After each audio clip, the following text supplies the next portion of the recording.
My name is Jessica, and I'm 28 years old. The champagne bubbles tickled my nose as I raised my glass at my brother Tyler's rehearsal dinner. I can't wait for tomorrow, I said with a genuine smile. The room fell silent as Aunt Vivian's face drained of color. Her champagne flute slipped from her fingers, shattering against the hardwood floor. Something dark flashed behind her eyes, fear, guilt, or maybe both. What should have been a joyful toast suddenly felt like I'd unknowingly triggered a long-buried family secret. Before you continue with my story, let me know where you're watching from. Hit that like and subscribe button if family mysteries intrigue you, because trust me, this one gets intense. Growing up, Tyler was always more than just my big brother. For years older at 32, he was my protector, my confidant, and occasionally, my partner in crime. When he met Natalie 3 years ago at a charity fundraiser, I knew immediately she was different from his previous girlfriends. Natalie, a pediatric nurse with a warm smile and gentle demeanor, complemented Tyler's more serious, analytical personality perfectly. At 30, she had the kind of quiet confidence that never needed to announce itself.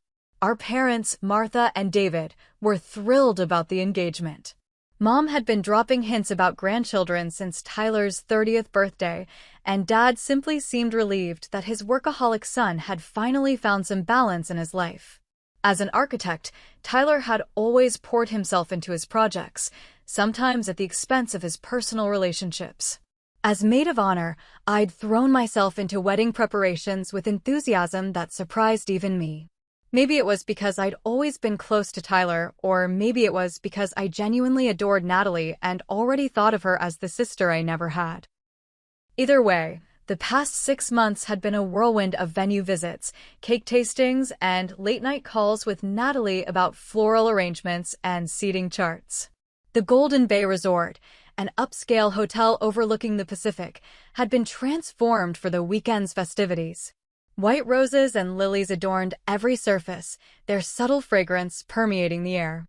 The rehearsal dinner was being held in the resort's private dining room, with floor-to-ceiling windows offering a spectacular sunset view over the ocean. Aunt Vivian had arrived 2 days earlier than necessary, which struck me as odd given her usually busy schedule as a gallery owner in Chicago. Mom's older sister had always been slightly peculiar, intensely private, never married, and possessing an almost uncomfortable attentiveness to family matters. Growing up, I'd noticed how she always seemed to be watching, cataloging details others missed. Aunt Vivian certainly seems on edge, I mentioned to Mom as we arranged welcome bags in the hotel lobby the morning before the rehearsal. Mom's hands paused briefly. She's just protective of Tyler. Always has been. Seems like more than that, I pressed, recalling how Aunt Vivian had cornered Natalie the previous evening, asking oddly specific questions about her family and background. Jessica, please. Let's just focus on making this weekend perfect for your brother, Mom said, effectively closing the conversation. But I caught the quick glance she exchanged with Aunt Vivian across the lobby, a look loaded with unspoken meaning. Throughout the day, family members began arriving from across the country. Grandpa Joe and Grandma Susan drove in from Arizona, bringing their signature pecan pie despite Mom's insistence that the caterers had dessert covered. Dad's younger brother, Uncle Frank, flew in from Boston with his wife Diane and their teenage twins, Amy and Adam. Tyler's college roommates, Scott and Mason, arrived together, immediately lightening the mood with stories of Tyler's less dignified university moments. My boyfriend Kyle wouldn't be arriving until the wedding day itself, caught up with an unavoidable work commitment. We'd been dating for nearly 2 years, and his absence left me feeling slightly untethered amidst the family chaos. As the day progressed, I found myself watching interactions more closely, noticing the subtle undercurrents. When Natalie mentioned her childhood in Sacramento, Aunt Vivian's posture stiffened. When Tyler talked about their honeymoon plans in Hawaii, Mom quickly changed the subject. Small moments, easily dismissed individually, but collectively forming a pattern I couldn't quite decipher. That evening, as we gathered for the rehearsal at the beachfront ceremony site, I stood beside Natalie, adjusting her veil in the gentle ocean breeze. Tyler watched us from a few yards away, his expression a mixture of happiness and something that looked strangely like concern. You know, when we were kids, I told Natalie, Tyler used to pretend he was getting married. He'd make me play the role of officiant while he married his teddy bear to a plastic dinosaur. Natalie laughed, the sound bright against the backdrop of crashing waves. That's adorable. Though I hope I rank slightly higher than the dinosaur. Triceratops was actually quite the catch, I teased. But yes, you're definitely an upgrade. As Natalie moved away to speak with the wedding coordinator, I caught Aunt Vivian watching us, her expression unreadable. When our eyes met, she quickly looked away, busying herself with straightening already perfect rows of white chairs. The rehearsal itself went smoothly, everyone hitting their marks and reciting their parts without issue. Yet beneath the surface pleasantries, I couldn't shake the feeling that something was off. Dad kept checking his watch, Mom laughed a bit too loudly at everyone's jokes, and Aunt Vivian remained unusually quiet, her eyes darting between Tyler and Natalie with an intensity that bordered on inappropriate. As we wrapped up and prepared to head to dinner, I pulled Tyler aside. Is everything okay? There's a weird vibe I can't put my finger on. Tyler hesitated, something unusual for my typically straightforward brother. It's just wedding jitters, Jess. Everyone gets them. But he wouldn't meet my eyes, and I knew my brother well enough to recognize when he wasn't being entirely truthful. The sun dipped below the horizon as we made our way to the hotel restaurant, casting long shadows across the manicured lawn. Behind us, the waves crashed against the shore in a steady rhythm, nature's heartbeat continuing regardless of human drama. Little did I know then how much we would all need that constancy in the hours to come. The private dining room glowed with warmth. Crystal chandeliers cast a soft light over tables adorned with elegant centerpieces, arrangements of white roses, baby's breath, and eucalyptus that Natalie and I had agonized over for weeks. Place cards written in gold calligraphy marked each seat, a personal touch I'd insisted on despite the wedding planner's suggestion to use printed cards. The dinner began with a series of toasts. Dad stood first, champagne flute in hand, his normally stoic demeanor softened by emotion and perhaps the scotch he'd been nursing since the rehearsal. When Tyler was 7 years old, he began. He built a miniature city out of cardboard boxes in our basement.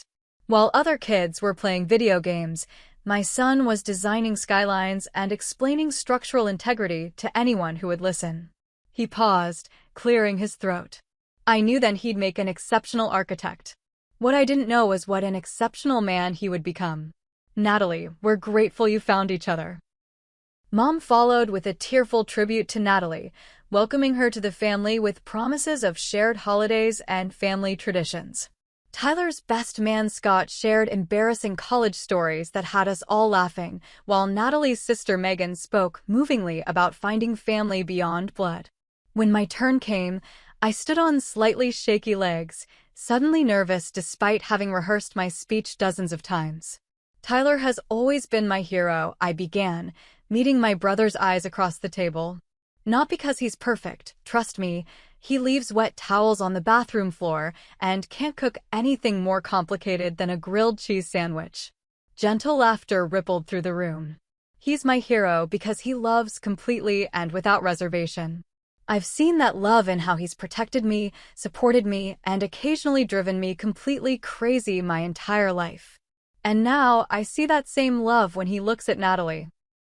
I turned to face the bride-to-be, whose eyes shimmered with unshed tears.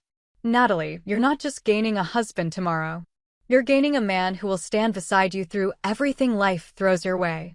And you're gaining a sister who couldn't be happier to officially welcome you to the family. As I raised my glass, I added spontaneously, I can't wait for tomorrow, when these two amazing people finally tie the knot. The words had barely left my lips when the distinctive sound of shattering glass cut through the applause. Aunt Vivian stood frozen, her champagne flute now in pieces at her feet, her face ashen. The room fell silent, all eyes turning toward her. Vivian? Are you all right? Dad asked, concern etched across his features. Aunt Vivian's mouth opened and closed, no sound emerging. Her eyes, wide with what could only be described as terror, fixed on me as though I'd uttered some terrible curse rather than a simple expression of happiness. Mom jumped up, napkin already in hand to deal with the spilled champagne. "It's nothing," she announced with forced cheerfulness. "Just a little accident. Let's continue with dinner, shall we? The salmon looks divine." But the damage was done. The easy flow of conversation had been disrupted, replaced by awkward silences and stilted small talk. Natalie glanced between Aunt Vivian and my mother, confusion evident on her face. Tyler stared determinedly at his plate, pushing food around without eating. I felt heat rise to my cheeks, embarrassment mingling with confusion. Had I said something wrong? Inappropriate? I replayed my words in my mind, but could find nothing that warranted such a dramatic reaction. As waiters cleared the main course dishes, I excused myself to the restroom, needing a moment to compose myself. In the hallway outside the private dining room, I overheard hushed voices around the corner. Slowing my steps, I recognized my mother's urgent whisper. "You need to pull yourself together, Vivian. This isn't helping anyone. How can you be so calm?" Aunt Vivian hissed back. "The same date, Martha. The exact same date. And that girl looks just like..." "She doesn't know anything," Mom cut in. "None of them do. It was supposed to stay buried. 25 years is a long time." "Not long enough," Aunt Vivian responded, her voice breaking. "Some things can't stay buried forever." I retreated quickly as their voices grew louder, ducking into the restroom just as they rounded the corner. My heart pounded in my chest as I splashed cold water on my face, trying to make sense of what I'd just heard. The same date as what? Who did Natalie look like? What had happened 25 years ago that needed to stay buried? When I returned to the dining room, dessert was being served, individual lemon tarts with fresh berries, Natalie's favorite. I slid back into my seat beside Tyler, studying his profile surreptitiously. Did he know whatever secret was causing such tension? "Everything okay?" he asked, noticing my scrutiny. "Yeah, I lied. Just wedding excitement." Across the table, Aunt Vivian picked at her dessert, her earlier composure completely shattered. When Natalie's father mentioned the beautiful weather forecast for tomorrow's ceremony, Aunt Vivian actually flinched. As the dinner finally wound down around 11, guests began drifting back to their rooms with well wishes for the couple. I hugged Natalie goodnight, promising to be at her suite early to help with hair and makeup. When I embraced Tyler, I felt an unusual tension in his shoulders. "Tyler," I whispered, "if something's wrong, you can tell me." He pulled back, his expression guarded. "Get some sleep, Jess. Big day tomorrow." I watched him walk away with Natalie, his arm protectively around her waist. Behind me, I heard Mom's artificially bright voice thanking the waitstaff, while Aunt Vivian stood silently by the window, staring out at the darkness as though waiting for something or someone to emerge from the night. Sleep eluded me. I tossed and turned in my hotel bed, replaying the evening's events in my mind. The shattered glass. Aunt Vivian's horrified expression. The hushed conversation between her and Mom. Something was seriously wrong, and my journalist instincts, honed through 5 years at the Seattle Tribune, wouldn't let me rest until I understood what. The digital clock on the nightstand read 12:17 a.m. when I finally gave up on sleep. Slipping into jeans and a hoodie, I decided to confront my mother directly. Her room was 3 doors down from mine, and I rehearsed what I'd say as I padded silently down the carpeted hallway. But when I raised my hand to knock, voices from inside stopped me. Mom wasn't alone. Pressing my ear against the door, I recognized Aunt Vivian's agitated tone. "Can't just ignore the parallels, Martha. It's like history repeating itself." "Lower your voice," Mom hissed. "These walls aren't as thick as you think." I pulled back, frustrated at catching only fragments. Making a split-second decision, I headed for the elevator instead. If they weren't in their rooms, maybe I could search for clues. The hotel lobby was dimly lit, with only a sleepy-looking receptionist at the front desk. I spotted them immediately, Mom and Aunt Vivian sitting in a secluded corner of the otherwise empty bar area, heads bent close in intense conversation. I ducked behind a large potted palm, close enough to eavesdrop without being seen. "Can't believe David agreed to this date," Aunt Vivian was saying. "Of all the days in the year, Martha. How could you let them choose June 17th? It's just a date, Mom replied, though her voice lacked conviction. The venue had a cancellation. It was convenient. Convenient. Aunt Vivian's laugh was harsh. Was it convenient when the accident happened? When we had to. Stop it, Mom interrupted sharply. That was different.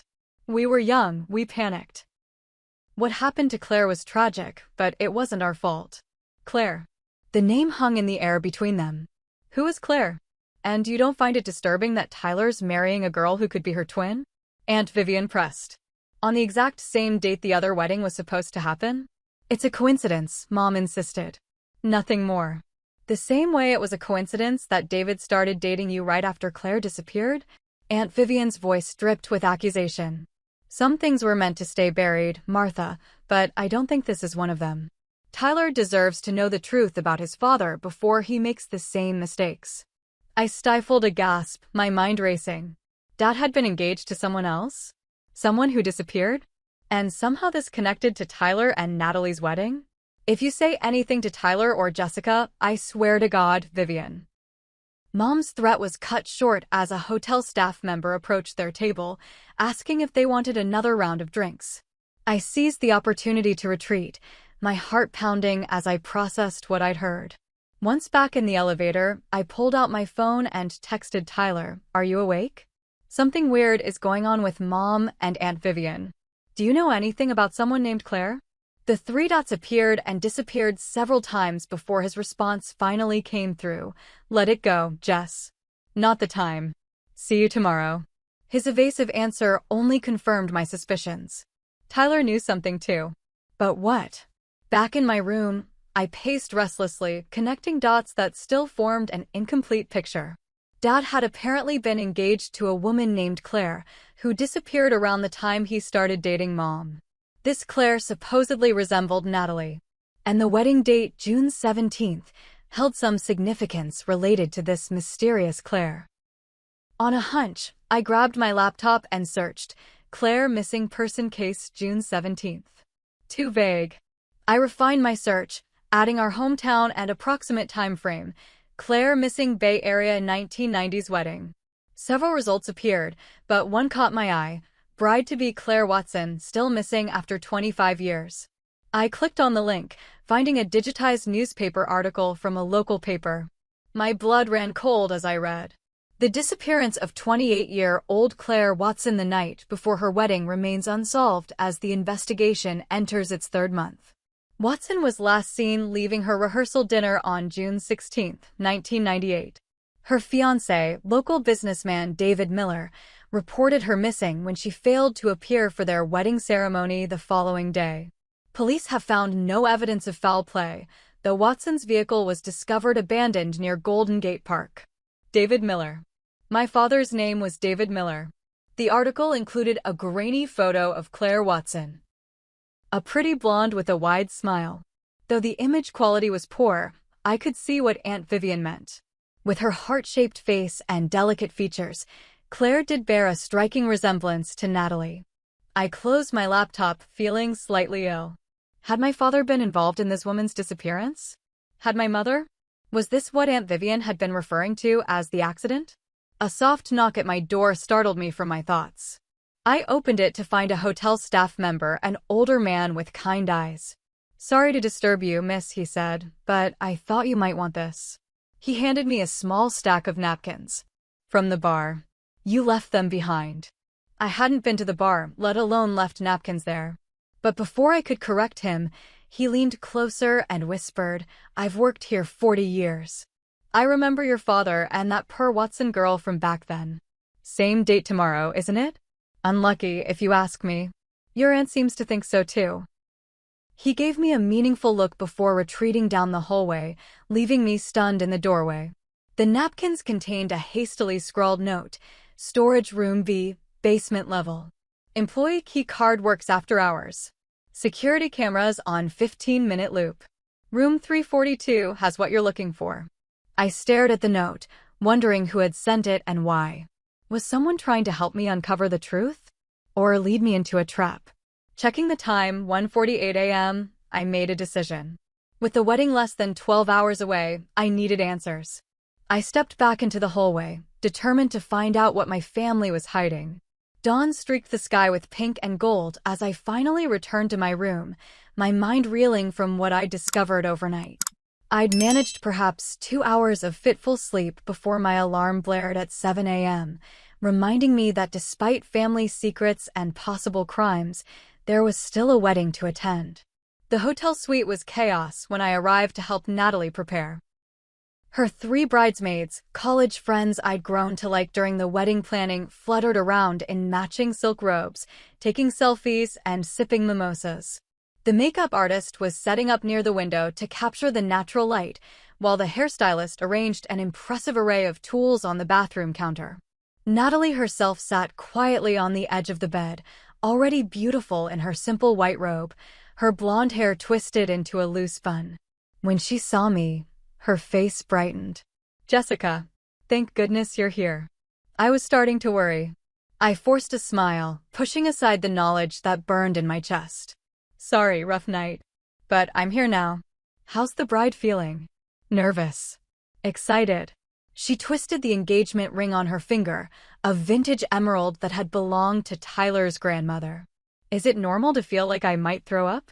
I laughed, the sound hollow even to my own ears. "Completely normal. You'll be fine once the ceremony starts." As I helped her into her dress, a stunning A-line with delicate lace appliques, I caught sight of Mom and Aunt Vivian through the open door, talking to the wedding planner in the hallway. Both women looked exhausted, with dark circles barely concealed beneath their makeup. Yet they were smiling, acting as though last night's tension had never existed. "Your mom and Aunt have been so helpful this morning," Natalie commented, following my gaze. "Though they both seem a little on edge. Wedding stress, I guess." "Something like that," I murmured, zipping up her dress with hands that trembled slightly. The next 2 hours passed in a blur of hairspray, makeup brushes, and champagne toasts. I moved through the preparations mechanically, my thoughts elsewhere, specifically in room 342, where I'd made my discovery last night. After receiving the mysterious note, I'd used the employee key card left between the napkins to access the hotel's basement level. Storage room B had contained exactly what the note promised: boxes of old hotel records, including guest registers from 25 years ago. It had taken over an hour of searching, but I'd found it, the register from June 1998, showing my father had checked in alone on June 15th and checked out on June 18th. Claire Watson had been registered in a separate room. But the real revelation had come when I'd followed the second part of the note to room 342. The room was occupied by Aunt Vivian, and while I'd felt guilty searching her belongings, my need for answers outweighed my conscience. Beneath carefully folded clothes in her suitcase, I'd found a locked wooden box. The hairpin trick I'd learned in college had worked surprisingly well, revealing contents that confirmed my worst suspicions. Newspaper clippings about Claire's disappearance. Photos of Claire and Dad together. A handwritten letter from Claire to Aunt Vivian expressing concerns about Dad's behavior. And most damning of all, a recent email printout from the Bay Area Police Department responding to Aunt Vivian's inquiry. Watson cold case. New evidence has been submitted for review. Investigation status changed from inactive to active as of June 1, 2023. The case had been reopened mere weeks before the wedding. No wonder Aunt Vivian was on edge. "Jessica?" "Earth to Jessica." Natalie's voice snapped me back to the present. She stood before me in her completed bridal attire, radiant and unknowing. "What do you think?" "You look absolutely beautiful," I said honestly, pushing aside my troubled thoughts. Whatever had happened 25 years ago wasn't Natalie's fault. She deserved her perfect day. As the bridal party prepared to head downstairs for photos, I excused myself, claiming I needed to check on Tyler. Instead, I slipped away to confront my mother. I found her alone in her room, adjusting her mother-of-the-groom outfit. A sophisticated navy blue dress with matching jacket. "Mom," I said without preamble, closing the door firmly behind me. "We need to talk about Claire Watson." The brush she'd been using on her hair clattered to the floor. She turned slowly, her expression shifting from shock to resignation. "How did you?" she began, then shook her head. "Vivian told you, didn't she?" After all these years of keeping quiet, she just couldn't help herself. Aunt Vivian didn't tell me anything, I replied coldly. I found out on my own. About Claire, about Dad, about the case being reopened. What I don't understand is why no one thought Tyler should know before getting married on the anniversary of Dad's previous wedding to a woman who disappeared under mysterious circumstances. Mom sank onto the edge of the bed, suddenly looking every one of her 64 years. It's not what you think, Jessica. Then what is it? Because from where I'm standing, it looks like Dad might have been involved in this woman's disappearance, and you and Aunt Vivian helped cover it up. That's absurd, Mom snapped, some of her usual fire returning. Your father never hurt Claire. It was just a terrible coincidence. What coincidence? That his fiancée vanished the night before their wedding? That he started dating you right after? That Tyler's marrying a woman who looks like Claire on the exact same date? Those are a lot of coincidences, Mom. The door opened before she could respond, revealing Aunt Vivian. Her face paled when she saw us together. What have you done, Jessica? She asked quietly. What I had to, I replied. This family has kept secrets long enough. Aunt Vivian closed the door and leaned against it, as though physically blocking anyone else from entering this conversation. You don't understand what you're meddling with. Then explain it to me, I challenged. Explain why you've been acting like the world's ending since you arrived. Explain why you nearly had a breakdown when I mentioned looking forward to the wedding. Explain why the police have reopened Claire's case after 25 years. Mom and Aunt Vivian exchanged a long look, the same secretive glance I'd noticed throughout the weekend. She deserves to know, Aunt Vivian finally said. They both do. Before Tyler makes a mistake he can't undo. What mistake? The new voice made us all turn. Tyler stood in the doorway, handsome in his tuxedo, but with worry etched across his features. What's going on? The photographer is looking for all of you, and Jess, Natalie's asking where you disappeared to. I took a deep breath, steeling myself for what needed to be done. Tyler, there's something you need to know before the ceremony. Jessica, don't, Mom warned, rising from the bed. Not today. Please. But I'd reached my breaking point. The weight of what I'd discovered pressed down on me, making it impossible to stay silent. Tyler deserved to know the truth before saying his vows, even if that truth was painful. 25 years ago, I began, holding my brother's gaze. Dad was engaged to a woman named Claire Watson. They were supposed to get married on June 17, 1998. The night before their wedding, after the rehearsal dinner, Claire disappeared. Her case was never solved. Tyler's expression remained unnervingly neutral. I know. His response caught me off guard. You know? Since when? Since I was 16, he replied, closing the door and leaning against it. I found newspaper clippings in Dad's study. I confronted him about it. And you're okay with getting married on the same date? I asked incredulously. With never telling Natalie about it? Tyler ran a hand through his carefully styled hair. It's just a date, Jess. Dad explained everything. Claire left him. She got cold feet and ran off. It happens. If that's true, then why was her car found abandoned? I challenged. Why wasn't there any trace of her afterward? Why has Aunt Vivian been acting like she's seen a ghost ever since she arrived? And why? I pulled out my phone, bringing up the email I'd photographed from Aunt Vivian's box. Has the case been reopened this month? Tyler's composure finally cracked as he read the email. What the hell? He looked up at Aunt Vivian. Is this real? They're investigating again? Why no? Aunt Vivian sank into the nearest chair, her hands trembling. Because I made a statement. After all these years, I finally told the police what I knew. Vivian, don't, Mom pleaded. You promised. I can't keep this secret anymore, Martha, Aunt Vivian replied, her voice breaking. Not with Tyler marrying Natalie, who looks so much like her it makes my heart stop on the exact same date. It's like watching history prepare to repeat itself. What secret? Tyler demanded, his voice rising. What exactly do you think Dad did? Your father didn't kill Claire, if that's what you're thinking, Aunt Vivian said quietly. But he's not innocent either. A tense silence filled the room. In the distance, I could hear the string quartet beginning to play in the garden where the ceremony would soon take place. Time was running out. Claire was my best friend, Aunt Vivian continued after a moment. We met in college and stayed close. I introduced her to your father at my gallery opening. They seemed perfect together, both ambitious, both from good families. When they got engaged after only 6 months, I was thrilled. She twisted her hands in her lap. But then Claire started noticing things. Your father working late. Unexplained absences. Phone calls he'd taken private. She confided in me that she suspected he was cheating, but she had no proof. I told her she was being paranoid. Mom stood abruptly, moving to the window. Her back to us, she said, "This isn't necessary, Vivian. What happened back then has nothing to do with today." "It has everything to do with today," Aunt Vivian insisted. The night before the wedding, after the rehearsal dinner, Claire told me she'd found evidence. She had confronted your father, and he hadn't denied it. She was devastated, but determined to call off the wedding. She left to clear her head, said she needed to drive and think. That was the last time anyone saw her, I guessed. Aunt Vivian nodded. The next morning, when she didn't show up for hair and makeup, I knew something was wrong. Claire would never have just disappeared without telling me. We called the police, but they didn't take it seriously at first. Just another runaway bride, they said.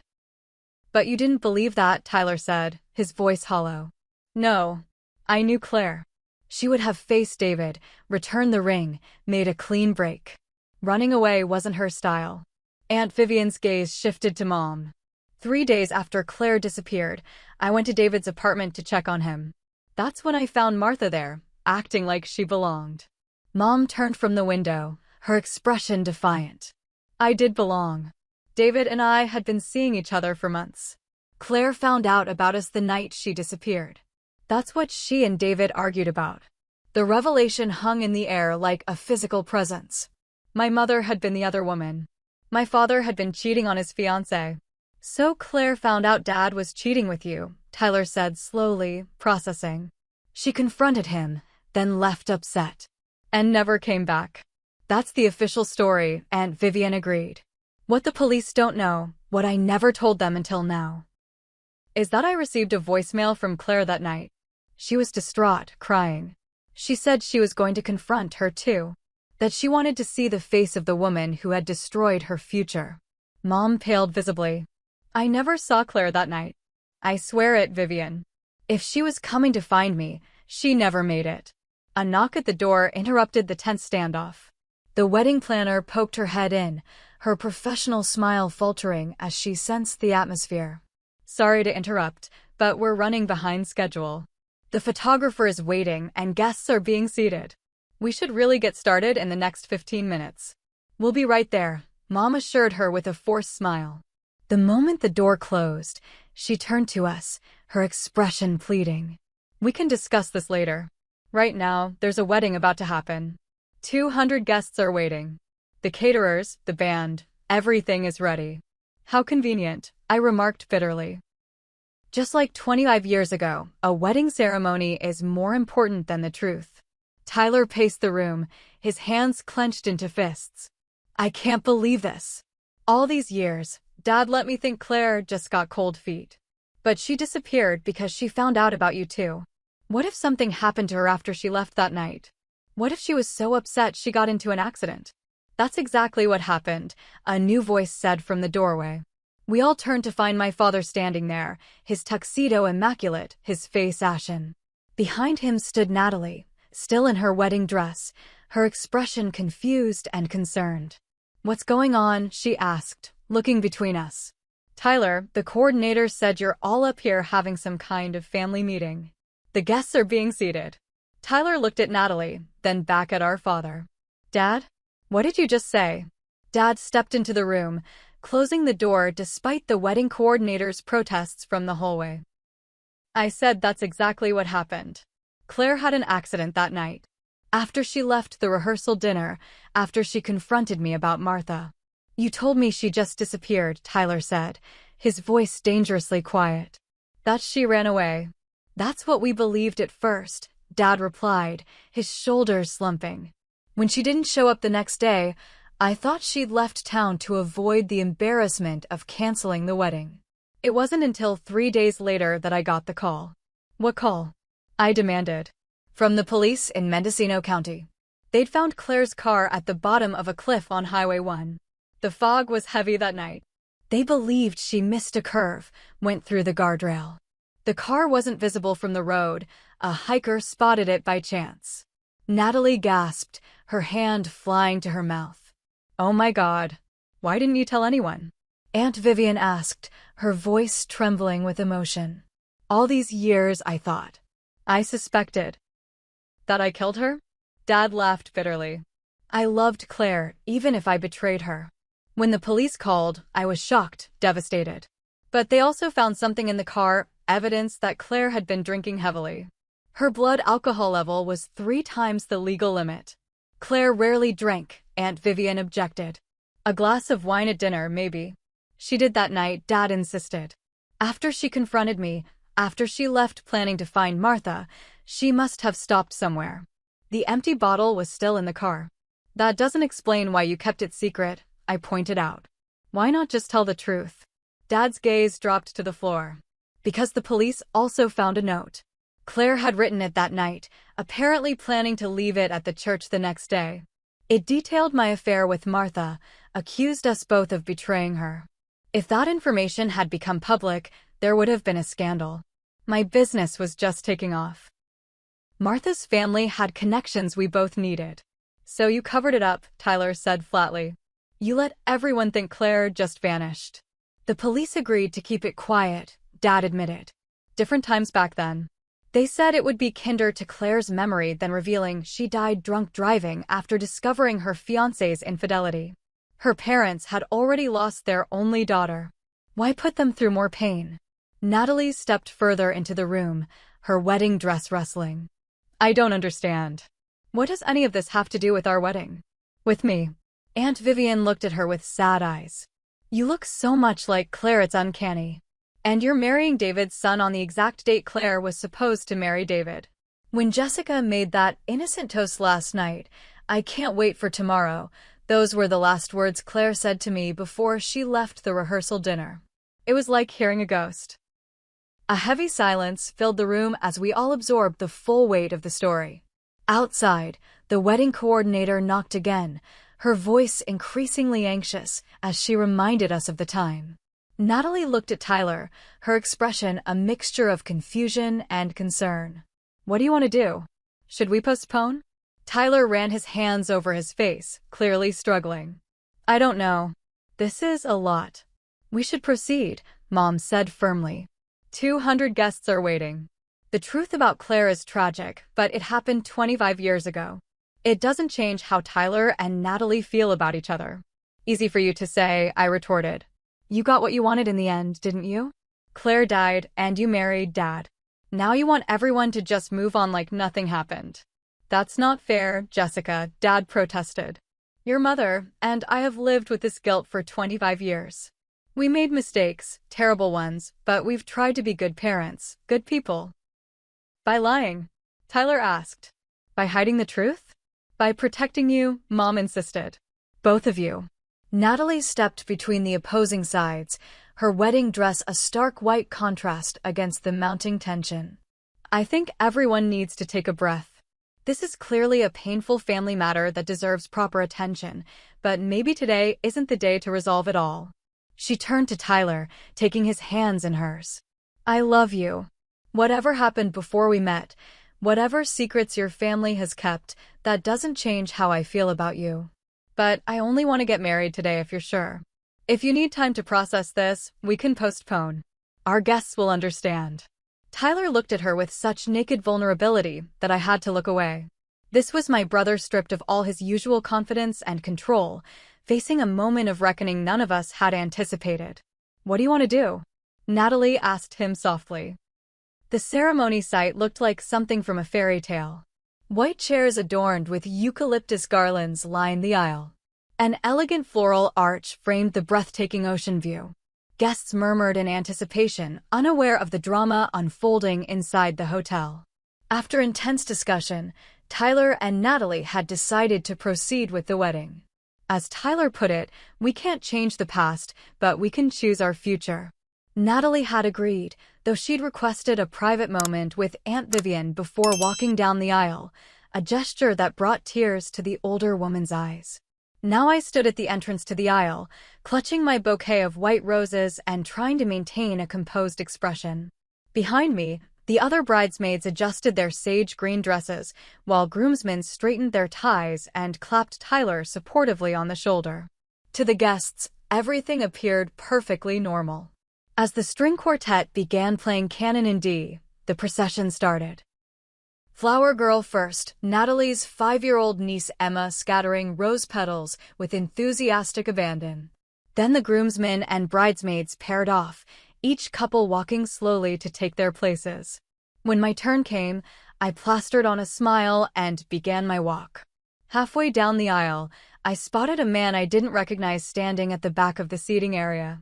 Tall, with silver-streaked dark hair and an observant stance, he wasn't dressed like a wedding guest. As our eyes met briefly, a chill ran down my spine. There was something official about him, something that reminded me of the detectives who sometimes visited the newspaper where I worked. I took my place beside the other bridesmaids, scanning the crowd more carefully. Mom sat in the front row, her smile fixed and brittle. Dad stood beside Tyler at the altar, pride and anxiety warring on his face. And Aunt Vivian, seated in the second row, looked as though she might shatter at any moment. The music changed, and everyone rose as Natalie appeared on her father's arm. She was radiant, her smile genuine despite everything she'd learned about the family she was marrying into. As she joined Tyler before the officiant, I caught the slight tremble in my brother's hands as he took hers. The ceremony began with the officiant's warm welcome, speaking of love and commitment as the ocean waves provided a rhythmic backdrop. I tried to focus on his words, but my attention kept drifting to the unknown man who had now moved to stand near a side exit, his attention fixed on our family. When the moment came for "Speak now or forever hold your peace," my heart nearly stopped as Aunt Vivian shifted in her seat. For one terrifying second, I thought she might stand up and object despite the agreement we'd reached inside. Instead, she merely dabbed at her eyes with a handkerchief, the gesture loaded with decades of unspoken grief. The ceremony continued, the couple exchanging heartfelt vows they'd written themselves. Tyler's voice caught as he promised Natalie honesty and transparency, words that now carried deeper significance. Natalie, in turn, vowed to face whatever challenges came their way together, her gaze steady and knowing. As they exchanged rings, I noticed the mystery man at the back discreetly checking his watch. A woman I hadn't noticed before nodded to him from across the aisle. They were definitely not wedding guests, and they were definitely watching us. The realization hit me suddenly, they must be detectives. The investigation Aunt Vivian mentioned had been reopened. They were here, at the wedding, perhaps waiting to question Dad or gather information. The timing couldn't be worse. As the officiant pronounced Tyler and Natalie husband and wife, I made a split-second decision. While everyone applauded the newlyweds' first kiss, I slipped from my place in the line and hurried to intercept the male detective as he moved toward the exit. "Excuse me," I said quietly, catching his arm. "I think I know why you're here. Please give them today. Just today. I can arrange for my father to speak with you tomorrow." He regarded me with surprise, then understanding. "Jessica Miller? I'm Detective Garcia. We were just observing, ma'am. No plans to make a scene at a wedding." "Thank you," I breathed, relieved. "But maybe we should talk privately. There are things you should know, things I discovered just this morning." Before he could respond, I noticed Dad watching us with alarm from the altar. He whispered something to Tyler, whose head snapped in our direction. The jubilant recessional music began playing, but instead of leading Natalie back down the aisle, Tyler guided her to the side, where they huddled with Dad in urgent conversation. "Jessica," Mom called, hurrying over. She froze when she saw Detective Garcia. "What's going on?" "Mrs. Miller," the detective acknowledged with a nod. "Congratulations on your son's wedding." The female detective had joined us now, introducing herself as Detective Rivera. "Perhaps we could all find somewhere private to talk?" "Just briefly." Guests were beginning to notice the unusual tableau we formed at the side of the ceremony's face. The wedding planner hovered nearby, clearly distressed by this deviation from the schedule. "The bridal suite is empty," I suggested. "We could talk there." Within minutes, our strange procession, the bride and groom, my parents, Aunt Vivian, the two detectives, and myself, had relocated to the luxurious suite where Natalie had prepared for her wedding just hours earlier. Abandoned champagne glasses and makeup brushes littered the surfaces, jarring remnants of the morning's normalcy. "I apologize for our presence today," Detective Garcia began. "We had no intention of interfering with the ceremony. We're here because the Claire Watson case has been officially reopened based on new information provided by Ms. Vivian Harris." Aunt Vivian sat rigidly in an armchair, her hands clutched in her lap. "I should have come forward years ago. I'm sorry. What exactly is this new information?" Dad demanded. "Claire's death was ruled an accident. The case was closed." Detective Rivera's expression remained professionally neutral. "Ms. Harris recently provided us with a voicemail recording she preserved from the night of Ms. Watson's disappearance. In it, Ms. Watson sounds distressed and mentions confronting someone, presumably Mrs. Miller, about the affair. She also references having proof of everything. We're trying to determine what that proof might have been." "I told you, there was nothing to prove except that I was unfaithful," Dad insisted. "A terrible mistake that cost Claire her life when she drove upset and intoxicated." "What more are you looking for after 25 years? "The autopsy report showed Claire's blood alcohol level was elevated," Detective Garcia acknowledged. "But we've been reviewing the original case files, and there are inconsistencies. The empty bottle in her car had only her fingerprints on it, which is unusual. Most bottles from stores have multiple prints." "What are you suggesting?" Mom asked, her voice sharp. "We're not suggesting anything yet, Mrs. Miller. We're investigating," Detective Rivera replied evenly. "There's also the matter of Ms. Watson's missing personal effects. Her purse, phone, and the evidence she claimed to have were never recovered from the vehicle." Tyler, who had been standing protectively beside Natalie, suddenly spoke up. "I know this is important, but this is our wedding day. Can't this wait until tomorrow?" "Tyler's right," I interjected. "Whatever happened 25 years ago, today should be about Tyler and Natalie." The detectives exchanged a glance. "We can continue this conversation tomorrow," Detective Garcia conceded. "We'll need formal statements from all of you."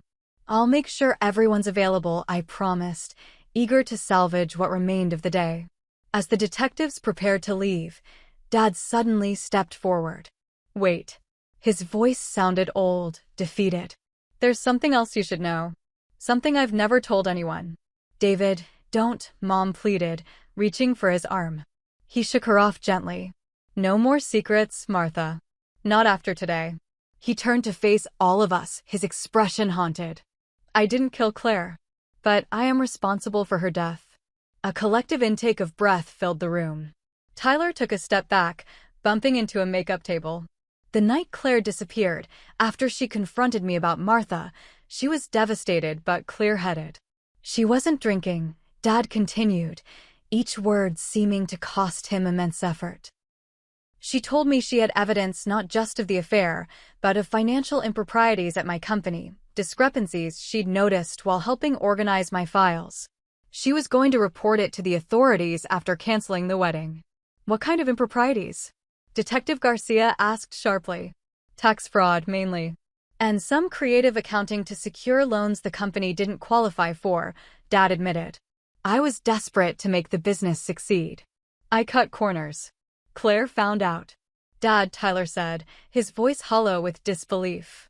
"After she left, I called Martha in a panic. We met at my apartment to figure out what to do. That's when Vivian's call came in about Claire's voicemail, that she was coming to confront Martha too." Aunt Vivian's eyes widened. "You knew she was coming? All these years, you let me think." "Martha and I drove to her apartment to intercept Claire, to try to reason with her," Dad continued. "We found her car already there. She was inside, waiting." The confrontation was ugly. Claire had been crying, was emotionally exhausted.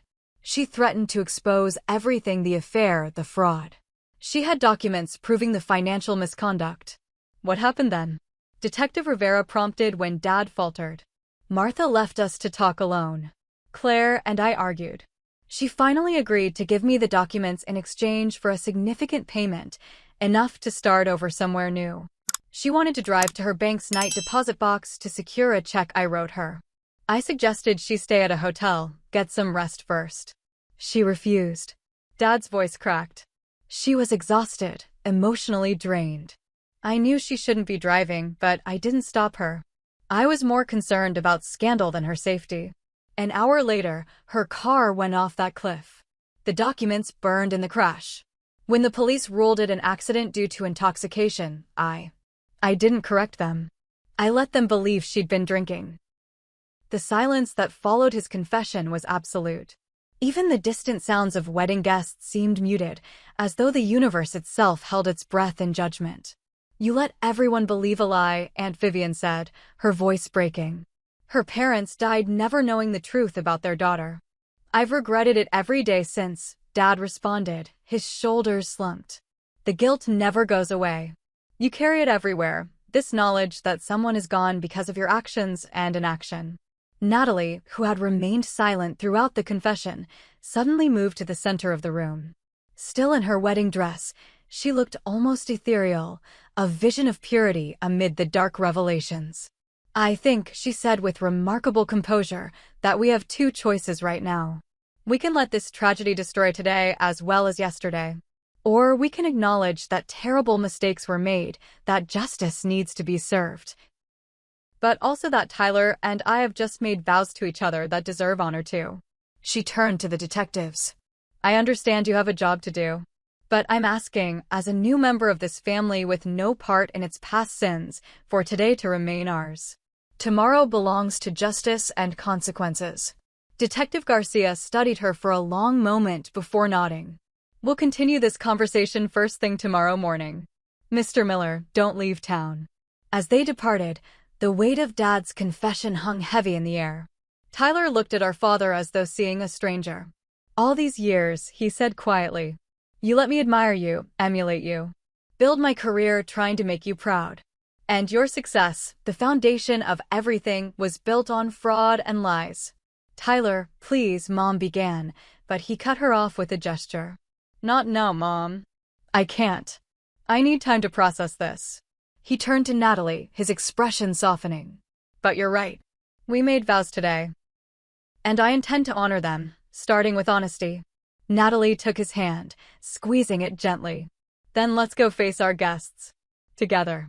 As they moved toward the door, Tyler paused beside me. Thank you, Jess, he said quietly. For pushing for the truth, even when it hurt. That's real love. I watched them leave, arm in arm, heading back to a celebration that now felt like both an ending and a beginning. Outside the window, the sun shone brilliantly over the ocean, indifferent to human drama.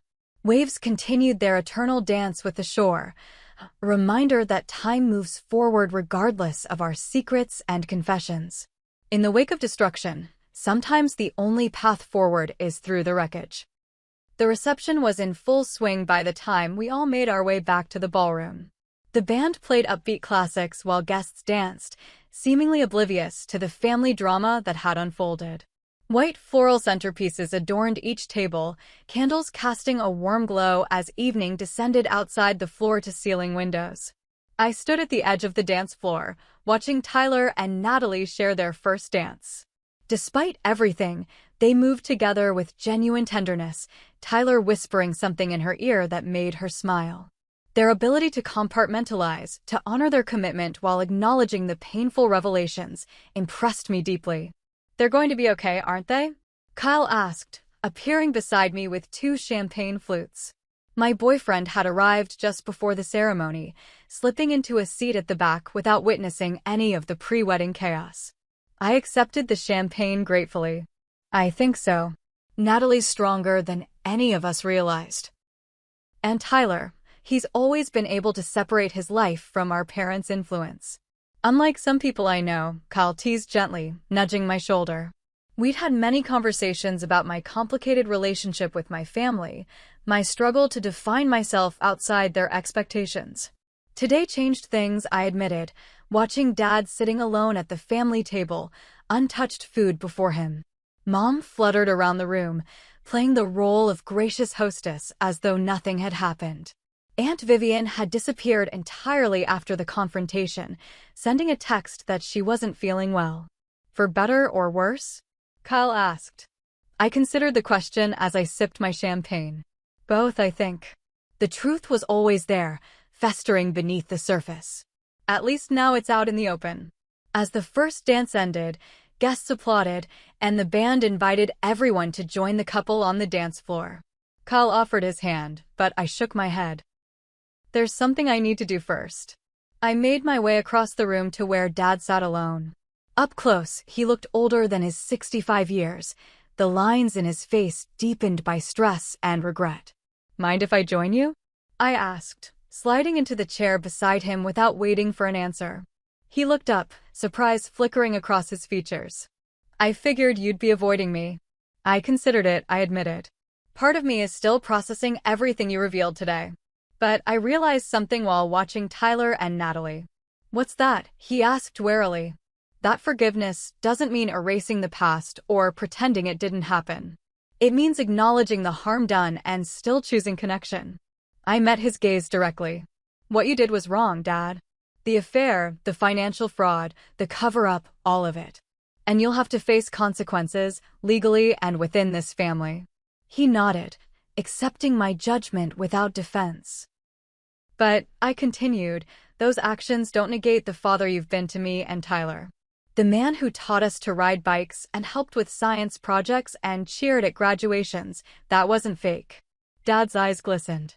I never wanted either of you to know this side of me. I've spent 25 years trying to be worthy of you both, to be better than the man who made those terrible choices. And in many ways, you succeeded, I acknowledged. But real redemption doesn't come from hiding the truth. It comes from facing it, making amends where possible, and accepting the consequences. Before he could respond, Aunt Vivian appeared beside our table. She had clearly been crying, but her expression held determination rather than distress. May I join you? She asked tentatively. I nodded, and she took the seat across from us, smoothing her navy dress with trembling hands. I owe you both an apology, she said. Jessica, I should have been honest with you from the beginning instead of creating all that drama with my reaction. And David. She paused, gathering strength. I've spent 25 years blaming you, hating you for what happened to Claire. But I never came forward with what I knew either. My silence makes me complicit too. We all made choices we regret, Dad acknowledged quietly. But Jessica here seems to think redemption is still possible. It has to be, I insisted. Otherwise, what's the point of any of this? Across the room, I spotted the detectives speaking with the wedding coordinator near the exit. They hadn't left after all, but had respectfully maintained their distance during the celebration. Tomorrow would bring formal statements, possible charges, media attention once the story broke. Our family would never be the same. Yet watching Tyler and Natalie laughing together on the dance floor, surrounded by friends unaware of the seismic shifts beneath our family's foundation, I felt an unexpected sense of peace. The truth, however painful, had finally emerged. Claire Watson would receive the justice she deserved, even if decades delayed. I need to check on Mom, Dad said, rising from his chair. She's putting on a brave face, but I know she's struggling. As he walked away, Aunt Vivian reached across the table to squeeze my hand. Claire would have liked you, Jessica. Your determination to find the truth, your unwillingness to accept comfortable lies, those were her qualities too. I wish I could have known her, I said sincerely. In a way, you do, she replied. Through the stories I can finally share freely. Through the justice that will now be served. Kyle appeared at my side, extending his hand once more.